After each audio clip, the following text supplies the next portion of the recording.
Hello guys, आप सभी साथियों का स्वागत है आपके अपने यूट्यूब चैनल टॉपर सिंह पर। तो आज से हम लोग जो है यहाँ पर बीपीएससी शिक्षक भर्ती की हम लोग जबरदस्त तैयारी जो है स्टार्ट कर चुके हैं। और आज हम लोग जो यहाँ पर प्रैक्टिस सेट लेकर आए हैं वो लाए हैं जीके का, क्योंकि आपको हम बता दें कि बिहार शिक्षक भर्ती में सबसे ज्यादा जो क्वेश्चन पूछे जाएंगे वो जीके के ही होंगे। तो यहाँ पर जितने भी क्वेश्चन हम लेकर आए हैं वो प्रीवियस ईयर में पूछे गए जो भी क्वेश्चन है उनको हम लोग देखेंगे। तो वीडियो को स्टार्ट करूँ उससे पहले अगर आप लोग चैनल पर नए हैं तो प्लीज आप लोग चैनल को सब्सक्राइब करके बेल आइकन को आप जरूर दबा दीजिए। तो जितने भी क्वेश्चन है मोस्ट इंपॉर्टेंट है जो आपको बिहार शिक्षक भर्ती में आपको देखने को मिलेगा।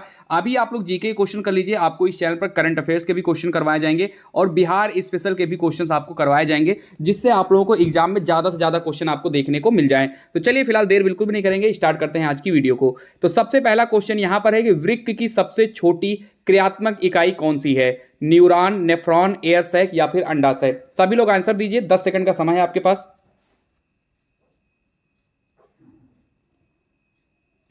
चलिए, तो बिल्कुल यहां पर पूछा गया है वृक्क की सबसे छोटी क्रियात्मक इकाई क्या है। तो अगर आपसे कभी भी पूछा जाए कि वृक्क की छोटी इकाई क्या है तो वो आपका हो जाएगा वृक्काणु। ठीक है, तो अगर ऑप्शन में वृक्काणु है तो आपको लगाना है, नहीं तो फिर नेफ्रॉन अगर आपके ऑप्शन में है तो आपको नेफ्रॉन पर जो है आपको टिक कर देना है। तो इसका राइट आंसर जो है ऑप्शन नंबर बी हो जाएगा। बिल्कुल जबरदस्त क्वेश्चन है, बिल्कुल ये समझ लीजिए बहुत बार एग्जाम में क्वेश्चन पूछा गया है। सेकेंड नंबर क्वेश्चन पे हम लोग आ जाते हैं। चलिए, वायुमंडल की निम्नलिखित में से कौन सी परत पृथ्वी के सबसे निकट है? जबरदस्त क्वेश्चन है। मेसोस्फीयर, क्षोभ मंडल, समताप मंडल या फिर आयन मंडल?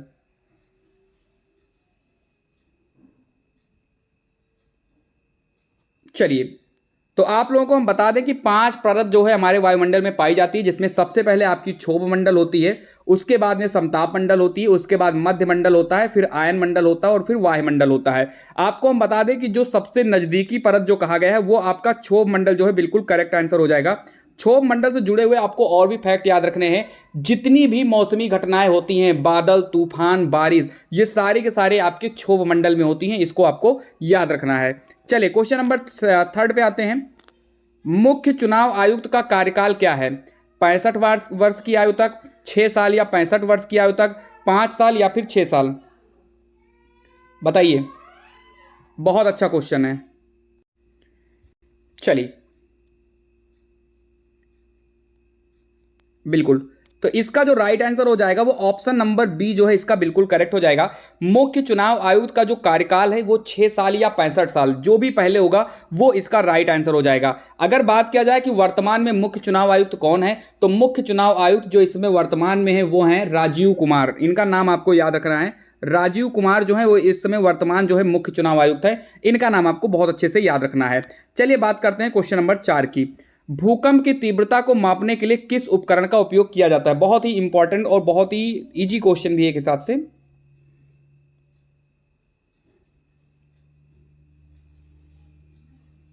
चलिए, बहुत बढ़िया। तो लगभग सभी लोग आंसर सिस्मोग्राफ बता रहे हैं। सिस्मोग्राफ जो है आपका बिल्कुल करेक्ट है। डेली शाम को 8 बजे आपको आ जाना है, जुड़ जाना है, डेली शाम को 8 बजे। ठीक है, सभी लोगों को शेयर कर दीजिए। अगर आपके दोस्त, हित, बंधु किसी ने भी जो है यहाँ पर फॉर्म डाला है अगर बीपीएससी टीचर वैकेंसी का, तो उन सभी को सेंड कर दीजिए, बहुत बेनिफिट मिलेगा यहाँ पर। वहीं पर एक आप ऑप्शन देख रहे होंगे, ऑस्लियोग्राफ। ऑस्लियोग्राफ का क्या काम होता है?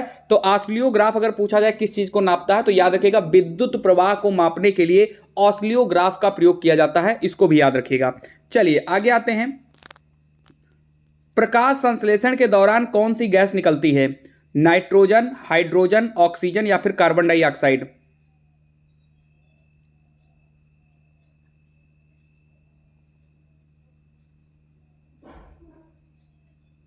बताइए।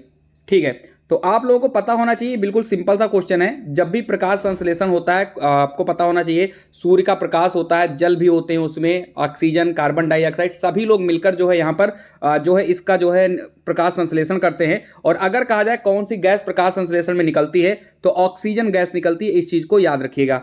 चलिए, आगे की तरफ बढ़ते हैं। Question number 6। द्रव से गैस अवस्था का परिवर्तन जल चक्र, वाष्पीकरण, वर्षण या फिर संघनन?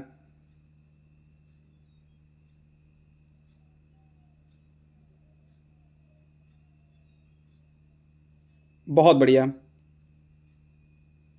बहुत बढ़िया। देखो, जब कोई द्रव गैस में जो है बदल जाता है तब उसको हम क्या बोलते हैं? वाष्पीकरण बोलते हैं ना भैया।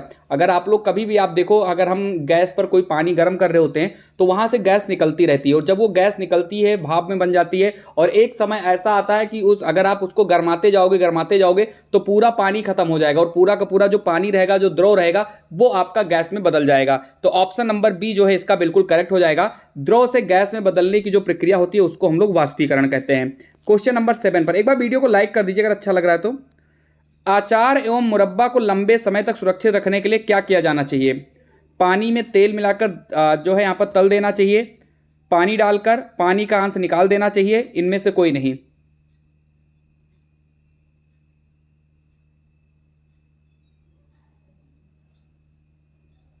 बहुत बढ़िया। देखो, आप लोग देखते होंगे, अगर घर में आपकी मम्मी कभी अचार बनाती होंगी तो आप देखते होंगे आम को अगर काटा जाता है तो आम को धूप में सुखाया जाता है, और इसीलिए सुखाया जाता है ताकि उससे जो पानी है वो निकल जाए और जो हमारा ये आम है वो जल्दी खराब ना हो। तो इसका सीधा आंसर जो है ऑप्शन नंबर सी बिल्कुल करेक्ट हो जाएगा। पानी का अंश निकाल देना चाहिए। मैक्सिमम लोगों का आंसर बिल्कुल ही सही आ रहा है। चलिए क्वेश्चन नंबर 8 पे आते हैं। ईवीएस में सीसीई का अर्थ क्या है? सतत एवं संचयी मूल्यांकन, संचयी एवं संज्ञात्मक मूल्यांकन, व्यापक एवं संचयी मूल्यांकन, सतत एवं व्यापक मूल्यांकन। आपको हम बता दें कि बीपीएससी में ईवीएस के भी क्वेश्चंस बहुत सारे आएंगे, याद रखिएगा इस चीज को, क्योंकि उनके सिलेबस में ईवीएस के क्वेश्चंस का जिक्र किया गया है। बताइए। बहुत बढ़िया।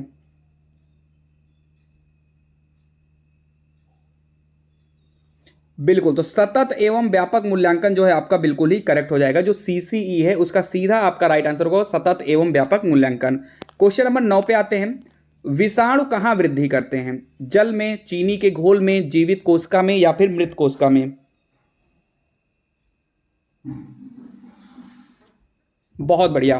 तो देखो, अगर हम बात करें इसके राइट आंसर की, विषाणु जो है कहाँ वृद्धि करता है क्वेश्चन नंबर 9 का, तो सीधा इसका जो राइट आंसर हो जाएगा, ठीक है, बिल्कुल, तो जीवित कोशिका इसका बिल्कुल ही करेक्ट हो जाएगा। एक क्वेश्चन बहुत बार एग्जाम में पूछा जाता है, एक क्वेश्चन पूछा जाता है कि सजीव और निर्जीव के बीच की कड़ी को क्या कहते हैं? तो सजीव और निर्जीव के बीच की कड़ी को भी हम क्या कहते हैं? विषाणु कहते हैं। और विषाणु कहां वृद्धि करते हैं? तो जीवित कोशिका में विषाणु वृद्धि करते हैं। कभी भी जो है मृत कोशिका में ये जो है विषाणु वहां पर उत्पन्न नहीं होते हैं। इस चीज को याद रखिएगा। क्वेश्चन नंबर 10 पे आते हैं। निम्नांकित में कौन पारदर्शक है? स्वच्छ जल, साफ शीशा, एक और दो दोनों, या फिर बटर पेपर? पारदर्शी क्या होता है इसके बारे में आपको जानना चाहिए कि ऐसी वस्तु जिससे हम आर पार देख सकते हैं उसी को हम लोग पारदर्शी वस्तु बोलते हैं। तो इसका सीधा आंसर ऑप्शन नंबर सी हो जाएगा, क्योंकि हम स्वच्छ जल से भी आर पार देख सकते हैं। कभी भी आप देखो, अगर कहीं एकदम से साफ बाल्टी में आप पानी रखो, उसके नीचे अगर आप कॉइन फेंक दो या कोई भी सामान फेंक दो, ऊपर से आप देखोगे तो बिल्कुल साफ तरीके से वो दिखाई देगा। तो पानी हमारा पारदर्शी होता है, लेकिन स्वच्छ पानी। वहीं पर साफ शीशे की बात करें तो वो भी आपका पारदर्शी होता है। तो ऑप्शन नंबर सी इसका बिल्कुल ही करेक्ट हो जाएगा। चलिए क्वेश्चन नंबर 11 की बात करते हैं। एक से अधिक धातुओं से मिलकर बने पदार्थ को क्या कहा जाता है? काफी अच्छा क्वेश्चन है, इंपॉर्टेंट क्वेश्चन है। बहुत बढ़िया।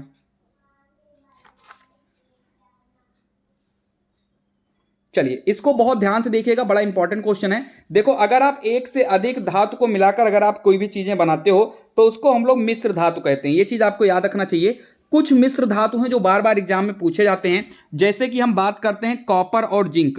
याद रखिएगा, कॉपर और जिंक से मिलकर हमेशा क्या बनता है? पीतल बनता है। ये चीज आपको याद रखना है, बहुत बार एग्जाम में पूछा जाता है कि पीतल जो है किसका मिश्रण है? तो कॉपर और जिंक को मिलाकर पीतल बनता है। वहीं पर एक बहुत ज्यादा पूछा जाता है, कॉपर और टिन को मिलाकर क्या बनता है? कॉपर और टिन को मिलाकर क्या बनता है? तो इससे बनता है आपका कांसा। ये भी याद रखिएगा। तो ये दोनों बहुत ज्यादा इंपॉर्टेंट है, कहीं लिख लीजिएगा आप अपनी कॉपी में। इन दोनों में से एक एग्जाम में मिल सकता है आपको, क्योंकि ये कॉपर और टिन वाला तो कई बार एग्जाम में पूछा ही गया है, और कॉपर और जिंक भी पूछा जा सकता है, तो इंपॉर्टेंट है। चलिए एक बार लाइक कर दो यार, आप लोग वीडियो को देख रहे हो बट लाइक नहीं कर रहे हो, प्लीज आप लोग वीडियो को लाइक कर दें एक बार, जिससे आपको जबरदस्त क्लास ऐसे ही मिलती रहे। और यकीन मानिए, अगर आप मेरी सारी क्लासेस एक महीने आने वाले कर देख लेते हो तो आप यकीन मानिए बहुत क्वेश्चन यहां से फंस जाएंगे, बहुत ही क्वेश्चन फंस जाएंगे। चलिए आगे बढ़ते हैं। Question number next.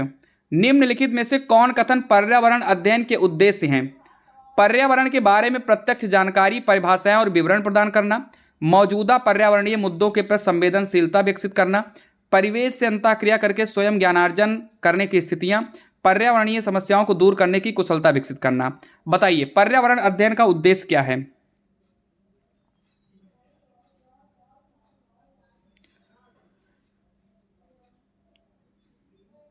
बहुत बढ़िया, बिल्कुल। तो आपको हम बता दें कि पर्यावरण के बारे में प्रत्यक्ष जानकारी, परिभाषाएं और विवरण प्रदान करना ये इतना ज़्यादा इंपॉर्टेंट नहीं है। मुख्य उद्देश्य की बात किया गया है मौजूदा पर्यावरणीय मुद्दों के प्रति संवेदनशीलता विकसित करना, सही है। परिवेश से अंतःक्रिया करके स्वयं ज्ञानार्जन करना, ये भी सही है। पर्यावरणीय समस्याओं को दूर करने की कुशलता विकसित करना, यानी ऑप्शन नंबर जो यहाँ पर सी वाला दिया गया है, बी, सी और डी, ये आपका बिल्कुल ही राइट आंसर हो जाएगा। क्लियर है यहाँ पर? चलिए आगे बढ़ते हैं। अगला प्रश्न है ध्वनि का मात्रक क्या है? जूल, हर्ट्ज, न्यूटन या फिर एम्पियर?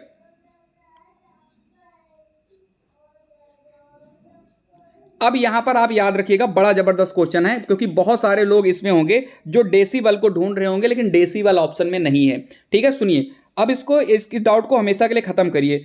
अगर आपको कोई पूछे कि ध्वनि की आवृत्ति का मात्रक क्या होता है, सुनिए ध्वनि की आवृत्ति का मात्रक क्या होता है, ये याद रखिएगा। ध्वनि की आवृत्ति का मात्रक हमेशा हर्ट्ज होता है। ठीक है, लेकिन अगर वहीं पर आपसे ध्वनि की तीव्रता पूछा जाए तो ध्वनि की तीव्रता का मात्रक डेसिबल होता है।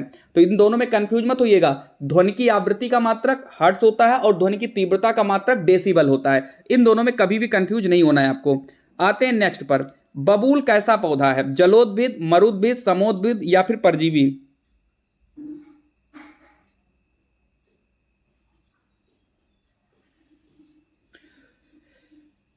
चलिए देखो, अगर हम बात करें जलोद्भिद की, तो जलोद्भिद वो होते हैं जो जल में जो है पैदा होते हैं, ऐसे पौधे जो जल में उगते हैं, ऐसा कह सकते हैं। मरुद्भिद वो होते हैं जो रेगिस्तान में होते हैं, यानी बालुए वाले इलाके में होते हैं। जैसे आपका नागफनी होगा, जिसको आप कैक्टस बोलते हो, बबूल बोलते हो, नागफनी हो गया, ये सब आपके किस में होते हैं? वो मरुद्भिद में होते हैं। तो आपका सीधा आंसर जो है मरुद्भिद बिल्कुल ही करेक्ट हो जाएगा। चलिए आगे बढ़ते हैं। डॉक्टरी थर्मामीटर में कौन सा द्रव भरा रहता है? कितना हलवा क्वेश्चन है।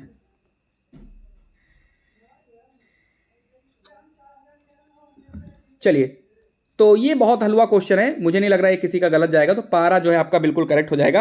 हाँ, पारा को हम क्या कहते हैं? तो हाइड्रागेरियम कहते हैं, ये आप जरूर याद रखिएगा। HG याद रखिएगा, हाइड्रागेरियम इसको बोलते हैं। आगे बढ़ते हैं। Question number 16। पर्यावरण अध्ययन में संप्रत्यय के रूप में पर्यावरण सम्मिलित करता है भौतिक पर्यावरण और जैविक पर्यावरण, जैविक पर्यावरण और भौतिक पर्यावरण, सामाजिक सांस्कृतिक पर्यावरण, भौतिक पर्यावरण, सामाजिक सांस्कृतिक पर्यावरण, या फिर जैविक पर्यावरण, जीवन प्रक्रम और तंत्र, सामाजिक सांस्कृतिक पर्यावरण? बताइए। चलिए,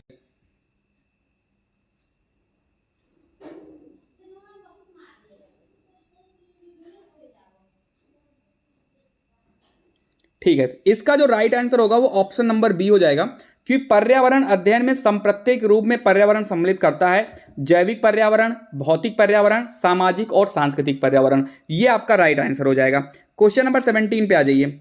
डेली शाम को 8 बजे जुड़ना है सभी को, डेली शाम को 8 बजे, एक भी दिन मिस नहीं करना है किसी को, समझ लीजिएगा। 1 महीने पूरे क्लासेस चलेंगी, बिहार स्पेशल और करंट अफेयर भी आपको करवाया जाएगा, PDF भी आपको मिल जाएगी, उसके लिए आपको थोड़ा वेट करना होगा।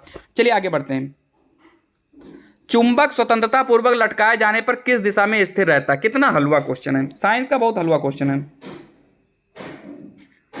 बिल्कुल, तो इसमें ज्यादा टाइम नहीं लगाना, उत्तर से दक्षिण आपका बिल्कुल हो जाएगा, नॉर्थ पोल साउथ पोल, यानी कि उत्तर से दक्षिण बिल्कुल ही करेक्ट आंसर इसका हो जाएगा। क्वेश्चन नंबर 18 पे आते हैं।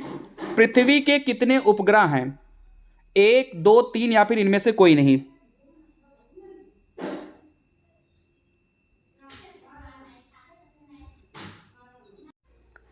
चलिए, तो देखो एक चीज आपको क्लियर रखना है कि पृथ्वी के मात्र एक उपग्रह होता है और उस उपग्रह का नाम है चंद्रमा। इस चीज को याद रखना है, सिर्फ एक ही उपग्रह है जिसका नाम है चंद्रमा। अभी आपने देखा होगा चंद्रयान 3 भी गया है, जो चंद्रमा के लिए अगस्त में पहुंच जाएगा। ठीक है, और अगर ये पूछा जाए कि टोटल जो है सौर मंडल में ग्रह कितने हैं, तो ग्रह हैं आपके 8, और पृथ्वी के कितने उपग्रह हैं? तो मात्र है एक, जिसका नाम क्या है? चंद्रमा। आपका बिल्कुल ही करेक्ट हो जाएगा। Question number 19। ऑपरेशन उजाला बिहार के किस जिले में शुरू किया गया है? ऑपरेशन उजाला बिहार के किस जिले में शुरू किया गया है? पटना, मुजफ्फरपुर, भागलपुर या फिर दरभंगा? क्वेश्चन नंबर 19, जबरदस्त क्वेश्चन है।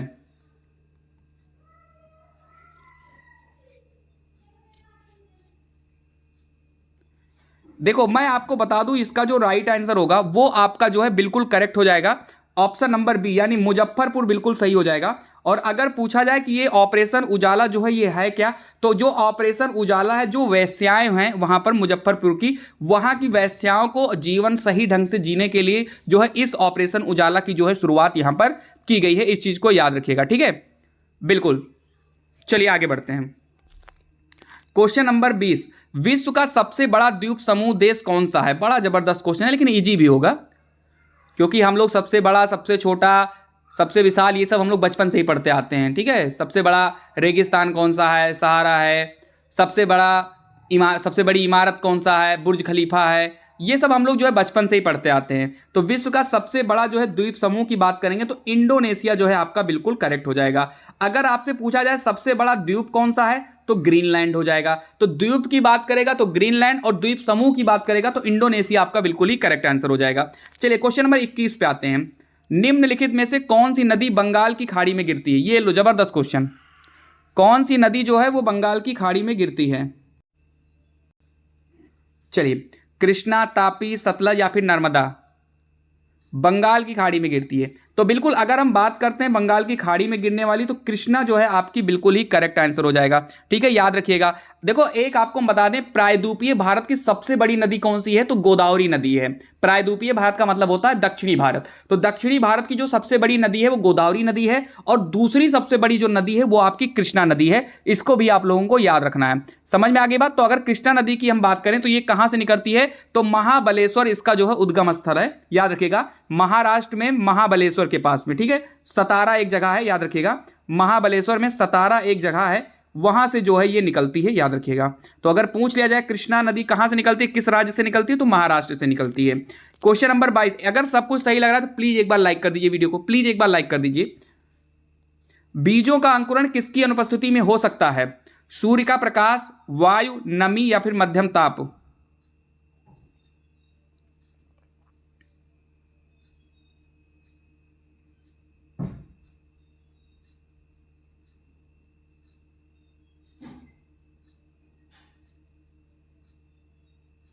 बताइए।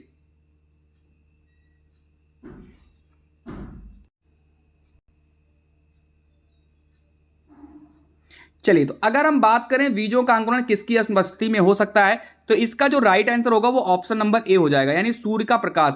देखो अंकुरण के लिए सूर्य का प्रकाश होना जरूरी नहीं है, हाँ पौधों के विकसित होने के लिए सूर्य का प्रकाश जरूरी होता है। देखो अंकुरित करना, अभी आप देखो, आप लोगों ने धान वान की बुआई किया होगा, तो आप लोगों ने क्या किया होगा, धान को भिगोया होगा, भिगोने के बाद उसको कमरे में अंदर कहीं बोरे से उसको ढका होगा, तो जब ढका होगा तब उसमें सूर्य की प्रकाश थोड़ी लगी होगी। आप खुद ही सोचो, उसमें सूर्य का प्रकाश थोड़ी जाएगा। या अगर हम कोई भी जमीन में अगर बो देते हैं तो उसको मिट्टी से फिर ढक देते हैं, तो मिट्टी में प्रकाश नीचे थोड़ी जाएगा। तो उसको जरूरी होता है क्या चीज? सबसे ज्यादा जरूरी होती है वायु, नमी और टेम्परेचर। ये तीन चीज आपको जरूरी होता है। सूर्य का प्रकाश अंकुरण के लिए जरूरी नहीं होता है, हाँ जब पौधे बड़े हो जाते हैं तब सूर्य का प्रकाश की जो है जरूरत उसको पड़ जाती है। क्वेश्चन नंबर 23, सबसे उपजाऊ मिट्टी कौन सी है? जलोढ़ मिट्टी, लाल मिट्टी, काली मिट्टी या फिर लैटराइट मिट्टी? बहुत बढ़िया।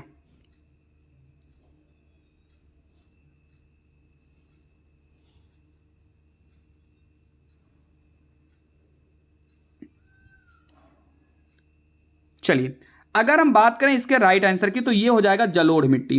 आपको हम बता दें जलोढ़ मिट्टी जो है सबसे ज्यादा उपजाऊ होती है, क्योंकि इस मिट्टी में सबसे ज्यादा मात्रा में पोटास और चूना पाया जाता है, याद रखिएगा, पोटास और चूना जो है इसमें सबसे ज्यादा मात्रा में पाया जाता है। और जलोढ़ मिट्टी में ही सबसे ज्यादा जो है धान की पैदावार होती है, साथ ही साथ दालों की भी पैदावार जो है सबसे ज्यादा जलोढ़ मिट्टी में होती है, याद रखिएगा। वहीं पर अगर हम काली मिट्टी की बात करते हैं, तो काली मिट्टी को हम लोग रेगुर मिट्टी के नाम से भी जानते हैं, या हम इस मिट्टी को कपासी मिट्टी के नाम से भी जानते हैं। यानी कपास के उगाए जाने के लिए किस मिट्टी की जरूरत होती है, तो वो आपकी काली मिट्टी होती है, याद रखिएगा। और अगर सबसे उपजाऊ मिट्टी की बात किया जाएगा तो जलोढ़ मिट्टी सबसे करेक्ट आंसर हो जाएगा। भारतीय सेना ने गलवान संघर्ष के दौरान मारे गए अपने कर्मियों के लिए किस स्थान पर एक स्मारक बनाया है? जबरदस्त क्वेश्चन है। गलवान घाटी में जो झड़प हुई थी, याद रखिएगा, उसकी डेट 15 जून 2020। हो सकता है करंट अफेयर्स में पूछ लिया जाए, क्योंकि जब करंट अफेयर्स पूछते हैं तो 1-2 साल पीछे भी चले जाते हैं। तो गलवान घाटी में जो संघर्ष हुआ था वो 15 जून 2020 को हुआ था, ठीक है। और वहां पर 20 जवानों के लिए जो है यहां पर एक स्मारक बनाया गया था। कहां पे बनाया गया था? लद्दाख में बनाया गया था। इस चीज को भी आपको याद रखना है। चलिए आगे बढ़ते हैं। अच्छा क्वेश्चन है। क्वेश्चन अगर आपको अच्छे लगे तो प्लीज आप लोग शेयर कर दें अपने दोस्तों को भी। अगर कोई बच्चा नहीं भी बीपीएससी का फॉर्म डाला तो भी उसकी जनरल नॉलेज बहुत जबरदस्त हो जाएगी। निम्नलिखित में से किसे सामान्यतः शूटिंग सितारे के रूप में जाना जाता है?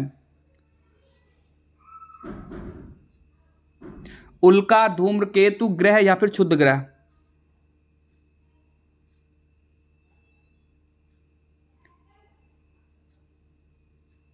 सामंतता शूटिंग सितारे। अब इस सामंतता शूटिंग सितारे को हम क्या कहते हैं? तो ये आपने देखा होगा टूटता हुआ तारा। तो टूटते हुए तारे को हम क्या बोलते हैं? तो उसको हम उल्का बोलते हैं, एक तरीका का। ठीक है, तो 66 का 26 का जो आंसर हो जाएगा वो ए वाला ऑप्शन बिल्कुल ही करेक्ट हो जाएगा।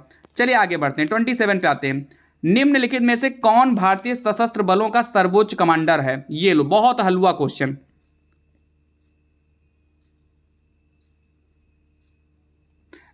चलिए इसका राइट आंसर जो है भारत का राष्ट्रपति हो जाएगा। अगर आपसे पूछा जाए कि संविधान में भारत के राष्ट्रपति जो है किस आर्टिकल के तहत आते हैं, तो आर्टिकल 52 जो है बिल्कुल करेक्ट हो जाएगा। भारत का राष्ट्रपति जो है ये फांसी की सजा भी माफ करा सकता है। याद रखिएगा, भारत का राष्ट्रपति जो है संसद की संयुक्त अधिवेशन को भी बुला सकता है, यानी जब संयुक्त सत्र चलता है तो उसको बुलाता है, यानी आहूत करता है। भारत का राष्ट्रपति जो है ये आपके आपातकाल लगा सकता है, राष्ट्रीय आपातकाल, राष्ट्रपति शासन, वित्तीय आपातकाल, ये सब जो है यही लगा सकते हैं। तो राष्ट्रपति के बारे में काफी इंपॉर्टेंट है। किसी दिन मैं पॉलिटी की एक मैराथन क्लास लेकर आऊंगा, कम से कम 3 से 4 घंटे की, और वहां पर मैं पूरी पॉलिटी कवर कराऊंगा और पूरी पॉलिटी से बाहर कुछ नहीं आने वाला, ये भी आपको बता दूं मैं।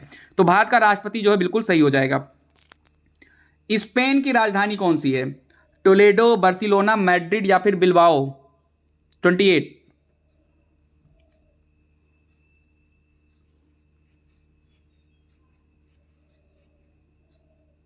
चलिए तो बिल्कुल इसका जो है मैड्रिड करेक्ट हो जाएगा, और इसमें मुझे नहीं लग रहा है कुछ जो है समझाने की जरूरत है। मैड्रिड इसका सीधा राइट आंसर हो जाएगा।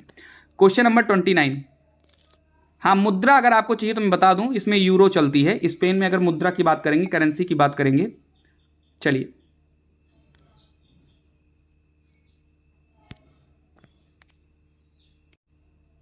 चलिए तो अगर हम यहां पर मुद्रा की बात करेंगे तो यूरो जो है इसका बिल्कुल ही करेक्ट आंसर हो जाएगा। चलिए आगे बढ़ते हैं। 29। निम्नलिखित में से किसने स्वराज पार्टी का गठन किया? बड़ा जबरदस्त क्वेश्चन है, बहुत इंपॉर्टेंट है। सुभाष चंद्र बोस, डॉक्टर राजेंद्र प्रसाद, मोतीलाल नेहरू, जवाहरलाल नेहरू? स्वराज पार्टी की स्थापना कब हुई थी? तो यह हुई थी 1923 ईस्वी में। याद रखिएगा, ईयर बिल्कुल इंपॉर्टेंट है, बहुत ज्यादा इंपॉर्टेंट है। और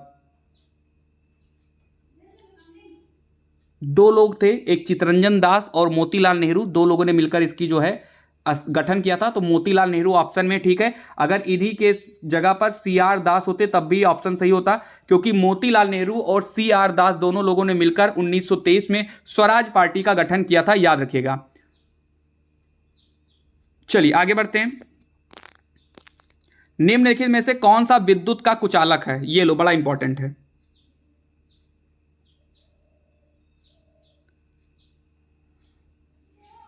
चलिए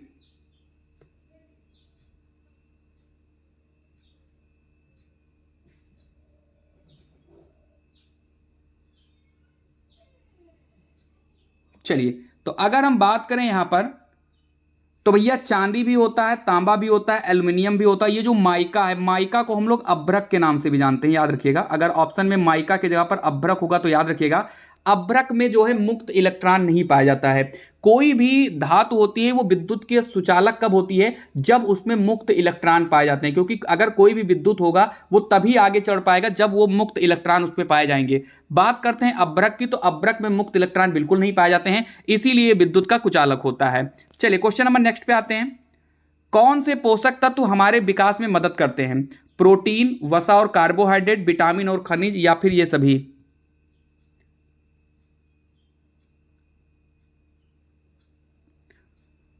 विकास में मदद की बात यहां पर किया गया है, विकास का, यानी शरीर जो हमारा बनता है, बॉडी जो हमारी लोगों की बनती है, वो किसके कारण बनती है? तो प्रोटीन के कारण बनती है। याद रखिएगा। चलिए आगे बढ़ते हैं। पौधों के भागों तथा उनके कार्यों को नीचे बताया गया है, सबसे उपयुक्त कथन क्या है? जड़ें पौधों को पत्ती से जोड़ती हैं, फल परागण में सहायता करते हैं, फूल पौधों के प्रजनन अंग होते हैं, पत्ते पौधे के ऊपरी भाग को सहारा देते हैं।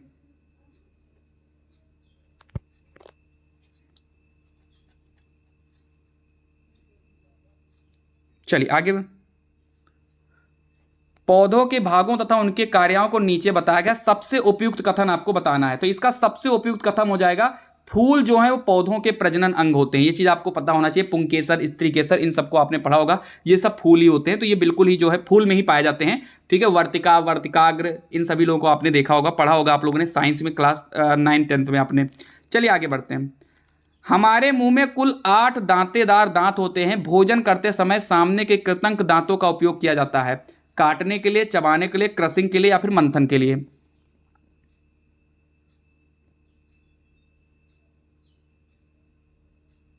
तो बिल्कुल जो सामने के जो दांत होते हैं, आप अभी देखिए, आप लोग आगे के जो 4-4-8 दांत होते हैं वो काटने के लिए जो है प्रयोग करते हैं। जैसे आप केला खाते हो तो केला आप कहां से खाते हो, एकदम आगे वाले से दांत से खाते हो ना, जो आगे के 8 दांत है वहीं से आप काटते हो ना, तो वो आपके काटने के लिए होते हैं, याद रखिएगा। चलिए आगे बढ़ते हैं। क्वेश्चन नंबर 34, वह संकीर्ण क्षेत्र जहां हम भूमि, जल और वायु को एक साथ पाते हैं, जिसमें सभी प्रकार के जीवन होते हैं, क्या कहलाता है? स्थल मंडल, वातावरण, जीव मंडल या फिर हाइड्रोस्फीयर?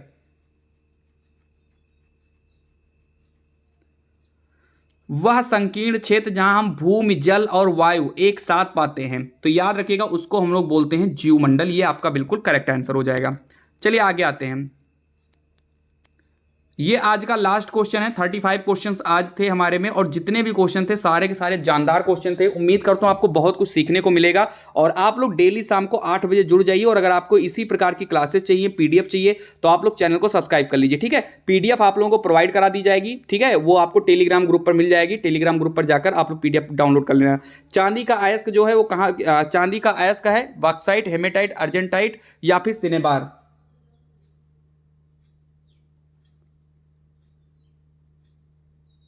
बिल्कुल, तो ये अर्जेंटाइट होता है। तो ऑप्शन नंबर सी इसका बिल्कुल ही करेक्ट हो जाएगा। ठीक है, बाकी आप लोग जो है टेलीग्राम ग्रुप को जरूर ज्वाइन कर लीजिए। डिस्क्रिप्शन बॉक्स में मैंने लिंक दे दिया है, वहां पर आप चले जाइए, उसको ज्वाइन कर लीजिए। ठीक है, तो मिलते हैं अगली वीडियो में। तब तक के लिए आप सभी लोग खुश रहिए, मस्त रहिए और हाँ, जान लगा के पढ़ते रहिए। जय हिंद, जय भारत।